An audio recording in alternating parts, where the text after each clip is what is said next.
Hello વિદ્યાર્થી મિત્રો, આજે આપણે જોવાના પ્રમેય 9.11. 9.11માં તમને શું કહેવા માંગ્યું છે કે જો ચતુષ્કોણના સામસામેના ખૂણાઓની જોડના ખૂણાનો સરવાળો 180 હોય તો તે ચતુષ્કોણ સક્રિય ચતુષ્કોણ છે એવું સાબિત કરવાનું. હવે તમે આની પહેલાનો મારો વિડીયો જોયો હોય, ન જોયો હોય એ જોઈ લીજો કે 9.10 પ્રમેય છે એમાં છે. એનાથી આમાં થોડુંક ઉલટું કરવાનું છે. આમાં તમને છે ને ખૂણાઓ આપી ગયેલ છે, બરાબર, ને તમારે સક્રિય ચતુષ્કોણ એમ સાબિત કરવાનું છે. અને તે પ્રમેયમાં એવું હતું કે સક્રિય ચતુષ્કોણ તો હતું, તમારે ખૂણા સાબિત કરવા હતા. એટલે આમાં થોડુંક ઉલટું થશે, બરાબર. તો હવે આકૃતિ બનાવીએ પહેલા. તો શું છે? ચતુષ્કોણના સામસામેના ખૂણાઓની જોડ. હવે સક્રિય ચતુષ્કોણ બનાવવું હોય આપણે તો વર્તુળ બનાવીએ પહેલા.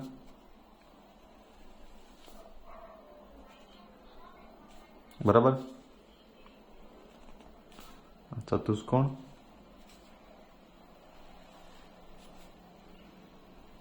બરાબર, નામ આપી દઈએ આપણે એ, બી, સી અને ડી. બરાબર. હવે પક્ષ લખવો પડે તો પક્ષમાં લખ નાખવાનું. પક્ષમાં શું લખ નાખવાનું ભાઈ? ચતુષ્કોણ એ બી સી ડી માં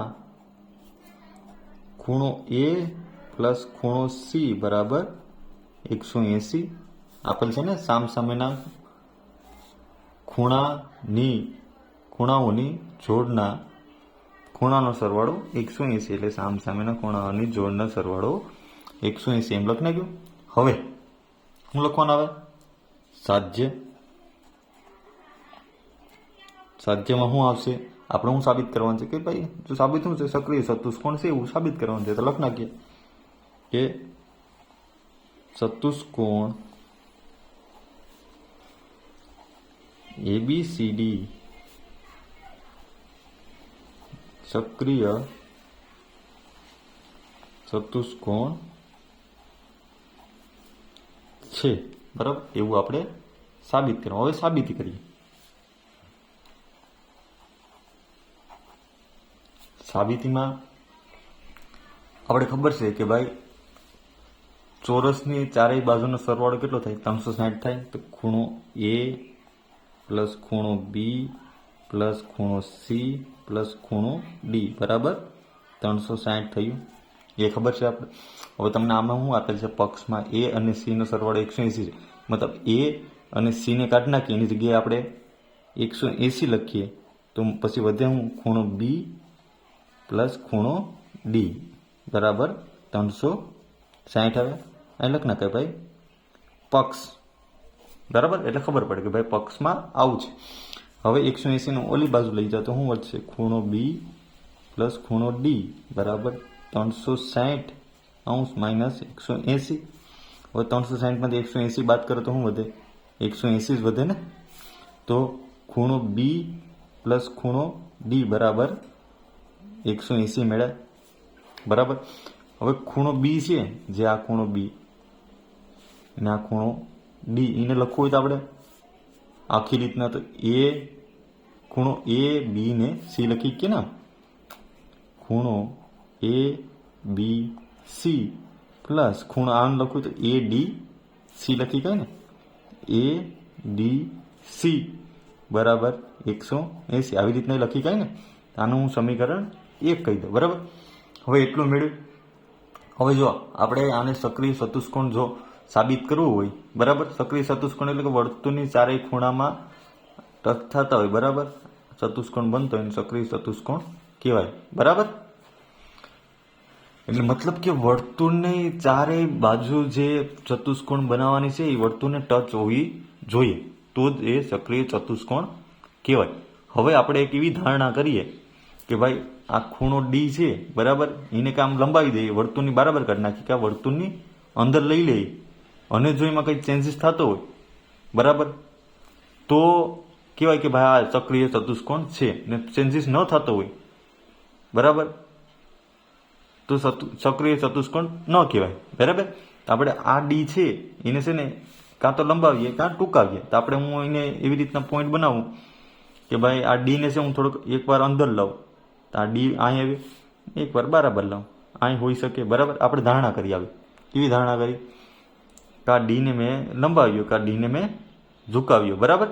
તો હવે આને હું કનેક્ટ કરું, આનું ચતુષ્કોણ બનાવું કે આ ડી છે કદાચ અહીં હોઈ શકે, કાંઈ હોઈ શકે. અહીં અત્યારે આ વર્તુળની ત્યાં નથી, બરાબર. તો અત્યારે એ અને આ એક ચતુષ્કોણ બને. એવી રીતના અહીંથી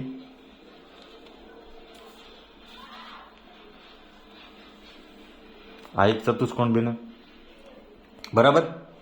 હવે બી અને ડીને આપણે જોઈન્ટ કરી દઈએ, બરાબર. હું નામ આપી દઉં, આને ઈ કહી દઉં અને આ ઈ ડેક્સ કહી દઉં, બરાબર. આ ડી જ છે, બરાબર. ડી ને કાં હું ટૂંકાવું એટલે મેં એને ઈ નામ આપી દઉં, કાંઈ નો લંબાવું તો ઈ ડેક્સ આપી દીધો, બરાબર. હવે આટલું કરવાનું મતલબ હું કે આપણે સક્રિય ચતુષ્કોણ છે એવું સાબિત કરવાનું છે, બરાબર. જો આને મેં ચેન્જીસ કર્યા અને કંઈ ચેન્જીસ આવે તો એ સક્રિય ચતુષ્કોણ નથી. જો એવું ને એવું રહે તો સક્રિય ચતુષ્કોણ છે. એવું બનાવવા માટે આપણે એને પછી આગળ લખવાનું, આપણે જે ધારણા કરી. હું ધારો કે એ બી અને સી માંથી પસાર થતું વર્તુળ ડી માંથી પસાર થતું નથી, બરાબર. આ જે વર્તુળ છે આ ડી માંથી પસાર થતું નથી. કેમ કે આપણે એક ટૂંક્યા એટલે વર્તુળની બરાબર આવી ગયું. આ એક વર્તુળની બરાબર છે એટલે વર્તુળમાંથી પસાર થાય ડી બિંદુ નથી થતું, બરાબર. એવું આપણે ધારણા કરે. હવે તો શું લખી કાંઈ એ બી અને સી માંથી પસાર થતું વર્તુળ બીડી ને ઈ અથવા હું લંબાવેલ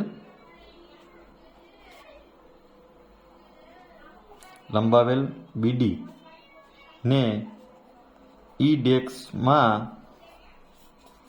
છેદે, બરાબર. જો એબીસી માંથી પસાર થતું વર્તુળ એબીસી માંથી પસાર થતું વર્તુળ એ છે ઈમાં કાં છેદ છે કાં કેમાં છેદ છે, ઈ ડેક્સમાં છેદ છે, બરાબર. તો સક્રિય ચતુષ્કોણ થાય ને. આ જે વર્તુળ આનું આવે છે આ એ બી અને સી, તો એ ડીમાં જતું ને, આપણે ડીને ઘટાડો એટલે ઈમાં છેદ છે કાં ઈ ડેક્સમાં છેદ છે, એવું લખ્યું. હવે એમાં શું લખી શકાય આગળ કે ચતુષ્કોણ એ બી સી ને ડી ની જગ્યાએ શું આવશે? ઈ અથવા શું આવશે? એ બી સી ને ઈ ડેક્સ ચક્રીય ચતુષ્કોણ થાય, બરાબર. તો એબીસી ઈ કા ઈ ડેક્સ નો ચક્રીય ચતુષ્કોણનો આપણે આજે સાબિત કર્યું કે 180 નો ખૂણો થાય છે. એ આમાં લખવું હોય તો આમાં કેમ લખી શકાય એનો ખૂણો? એ બી સી પ્લસ એ ઈ સી અથવા એ ઈ ડેક્સ સી બરાબર 180 એમ લખી શકાય ને. તો આપણે અહીં લખવું હોય તો કેમ લખાય? ખૂણો એબીસી પ્લસ ખૂણો એ ઈ સી અથવા ખૂણો એ ઈ ડેક્સ સી બરાબર 180. અને સમીકરણ 2 કહી દઉં. હવે આપણી પાસે બે સમીકરણ છે, સમીકરણ 1 અને 2. હવે સમી 1 અને 2 ને સરખાવી દઈએ તો સમી 1 અને 2 પરથી બંને પરથી આપણે આમ લખી કે ને કે ખૂણો એ બી સી પ્લસ ખૂણો એડીસી બરાબર કયો આવશે ને? ખૂણો એબીસી પ્લસ ખૂણો એઈસી. હવે એબીસી ને એબીસી કોમન છે, ઉડી જાય. વધ્યું ખૂણો એડીસી બરાબર ખૂણો એઈસી, બરાબર. અથવા આની જગ્યાએ શું આવે બીજું?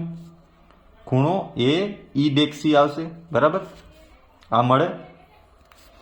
હવે જો આપણે આમાં ચેન્જીસ કર્યા, આ ડી ને કાં હું ખેંચું તો આનો જે ખૂણો છે એમાં કાંઈ ફેરફાર થાય કે ન થાય?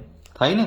કાં હું ખેંચું તો એનામાં ફેરફાર થાય કે ન થાય? તો આપણે આ બધી ધારણા કરી, એમાં આ બધી સાબિતીમાં છેલ્લે શું આવ્યું કે ભાઈ આ ખૂણો ને આ ખૂણો એ બંને સરખા જ રહેશે, મતલબ કોઈ પરિવર્તન નથી આવતું. જો કોઈ પરિવર્તન ખેંચવાથી કે દૂર થવાથી ન આવતું હોય તો એ એ બહિષ્કોણના ગુણધર્મો મુજબ શક્ય નથી. એટલે આપણી ધારણા શું થાય? ખોટી થાય. આપણી ધારણા ખોટી હોય તો આપણે કહી કે ને કે ભાઈ આ ચક્રીય, આ ડી હોય એ ચક્રીય ચતુષ્કોણ જ કહેવાય. તો લખવું હોય તો કેમ લખાય? પરંતુ ત્રિકોણના